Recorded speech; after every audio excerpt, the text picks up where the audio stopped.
خوردگی بوش تحمیلنگ ممکنه آسیب به قطعات مکانیکی کمپرسور بزنه و یکی از رایج‌ترین خرابی‌هایی که ممکنه اتفاق بیفته شکستن شاتون و کپه شاتون میتونه باشه و این اتفاق باعث خوردگی فلزات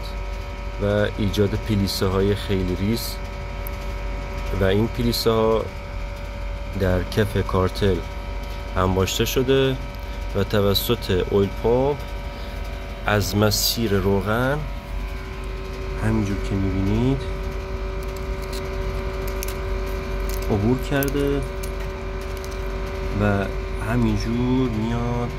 و مسیر روغن رو میبند و همین بسته شدن مسیر روغن باعث کم شدن روغن توی سطح اویل پمپ شده و یا اینجا رو میبینید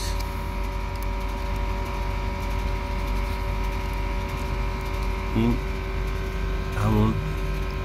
پلیسه هایی که توی پوسته کمپرسور به علت خرابی قطعات مکانیکی وارد جداره داخلی اویل پمپ میشه و این باعث عملکرد ضعیف یا درست عمل نکردن اویل پمپ میشه و باعث کمبود فشار روغن برای روغنکاری قطعات مکانیکی میشه و همین امر باعث خرابی بوش تحمیلنگ و خرابی قطعات مکانیکی میشه که اینجا ما شاهدیم که توی این قسمت باید فیلتر قرار میگرفت که نگرفته و این نبودن فیلتر باعث وارد شدن این پلیسه ها به مسیر روغن